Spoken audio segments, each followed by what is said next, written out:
Semua pencapaian yang besar mempunyai satu persamaan, iaitu semangat untuk berjaya.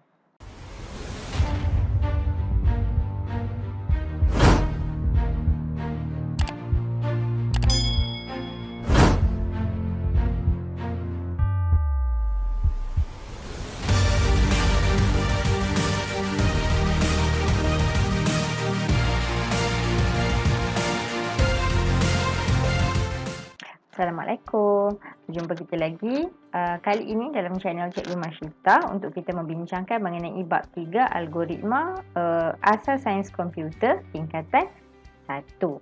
Okey, dalam bab 3 algoritma kita akan belajar bagaimana cara kita nak menyusun sesuatu atau cara ataupun kita nak menyusun sesuatu tindakan dengan sistematik. Apa itu algoritma? Algoritma satu perkataan yang baharu untuk kamu kan? Okey, algoritma ni cikgu boleh ringkaskan dia seperti kita nak mencuba satu resepi yang baru. Kita belum pernah cuba lagi, so kita akan ikut resepi. Dan kita akan ikut resepi itu mestilah step by step. Jadi step by step tu adalah kita sebut sebagai algoritma. Satu urutan susunan tugasan. Okey. Algoritma adalah urutan atau jujukan langkah-langkah untuk menyelesaikan masalah, prosedur bagaimana proses penyelesaian masalah dilaksanakan. Macam contoh cikgu cakap tadi lah, bila kita nak cuba masak satu resepi yang baru, kita mesti akan ikut langkah. Kalau tersilap langkah, tak jadilah resepi kita kan. Sama juga seperti algoritma. Algoritma diperlukan untuk mengarahkan komputer melaksanakan langkah tertentu dalam menyelesaikan masalah. Jika langkah yang kita berikan tu langkah yang salah, maka jawapan yang akan dikeluarkan oleh komputer pun akan salah. Secara umumnya, algoritma ialah satu susunan langkah-langkah untuk menyelesaikan masalah. Okey, dalam algoritma kita ada dua perkara penting. Yang pertama ialah carta alir. Apa itu carta alir? Carta alir ialah rajah yang mengandungi simbol-simbol geometri yang disambungkan untuk menunjukkan langkah penyelesaian masalah. Kita nak menyelesaikan masalah menggunakan satu carta alir. Pseudocode. Ini perkataan pertama kali kamu dengarkan, pseudocode. Jadi pseudocode ialah satu set aturan yang ditulis dalam bahasa tabi'i. Bahasa tabi'i itu bahasa yang mudah difahami oleh manusia untuk menyelesaikan sesuatu masalah. Ia menunjukkan langkah demi langkah untuk melaksanakan sesuatu tugas. Jadi dalam algoritma, dia akan ada dua perkara ni lah. Ada pseudocode dan ada carta alir. Bab algoritma ni kamu akan belajar sampailah tingkatan 3. Dan kalau kamu sambung lagi dalam sains komputer, tingkatan 4, 5 pun kamu akan jumpa lagi algoritma tetapi dalam situasi yang berbeza. Okay? Tapi konsep yang asas adalah pseudocode dan carta alir. Ini adalah contoh carta alir. Okay, kita nak tunjukkan ini dia nak pasang untuk nak menyalakan lampu. So mula kita tengok plug tu dah ada dalam soket ke belum. Kalau dah, kita tekan switch. Kalau belum, kita pasangkan. Macam itulah carta alir menunjukkan pergerakan. Contoh carta alir ni yang kamu boleh lihat kalau kamu pergi ke hospital, dia akan letakkan carta alir. Maksudnya bila pesakit sampai, apa perlu buat, apa perlu tunggu. Jika pesakit tu sakit ini ke sini, sakit ini ke sini. Macam itulah. Ini contoh pseudocode. Dia ada perkataan mula, perkataan tamat. Kalau dalam English dia ada start dengan end. Okay, so semuanya ada di sini. Pseudocode kita akan belajar dengan lebih lanjut. Okay, simbol carta alir. Dalam carta alir yang tadi kita tunjuk, dia ada beberapa bentuk. Dan setiap bentuk itu mewakili maksud yang berbeza. Simbol macam oval sikit ni, maksudnya terminal. Terminal menerangkan mula dan tamat sesuatu aktiviti. Dalam simbol ni juga kita akan tulis mula, M-U-L-A. Kita akan tulis dalam ni. Dan tamat pun kita akan tulis tamat di dalam simbol ini. Okey. Segi empat tepat membawa maksud aktiviti ataupun proses yang berlaku.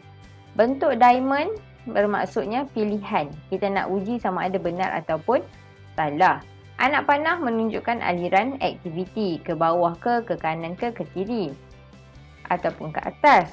Segi empat selari untuk menerangkan operasi input atau output. Input tu adalah bahan yang kita terima daripada pengguna dan output adalah apa yang kita apa maklumat yang kita keluarkan kepada pengguna.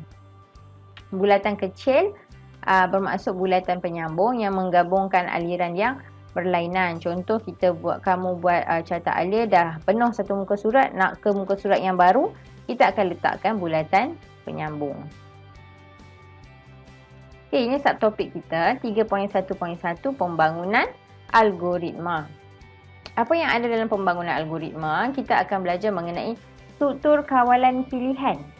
Dalam algoritma yang kita tengok tadi, rupa-rupanya dia ada 3 jenis. 3 jenis maksudnya struktur kawalan pilihan tadi tu dia ada satu pilihan. Kita hanya akan ada satu sahaja pilihan. Kita nak on ke nak tutup switch lampu, satu je pilihan. Dui pilihan maksudnya dua pilihan. Kita nak on lampu ke nak on kipas. Okey, ada dua pilihan. Pelbagai pilihan, lebih daripada dua pilihan. Maksudnya kita sampai dekat satu bilik, kita nak on lampu ke switch, nak on lampu ke kipas ke aircon ke heater ke, kan? Okey, so pelbagai pilihan. Okey, struktur kawalan pilihan tunggal hanya ada satu pilihan.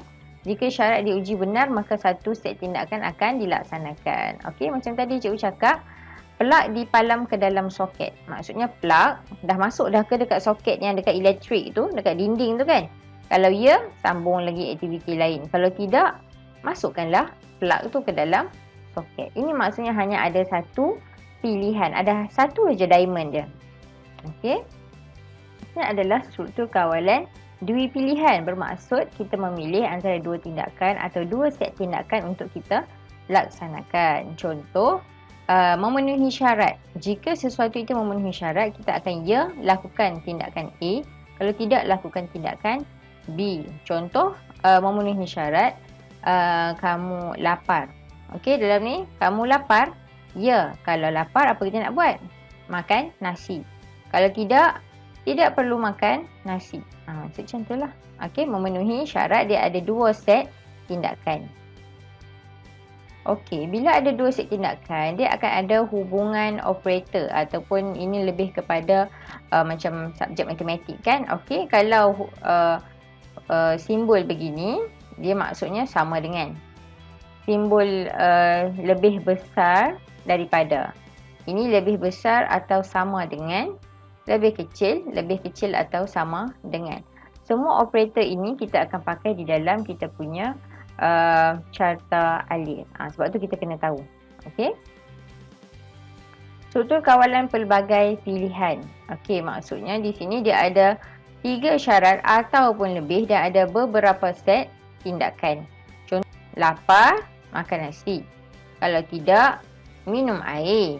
Ya, pergi minum air. Kalau tidak, menonton televisyen. Macam itulah. So maksudnya dia ada pelbagai lagi syarat-syarat yang lain yang kita akan tengok dengan lebih lanjut bila kita tahu, bila kita buat soalan latihan.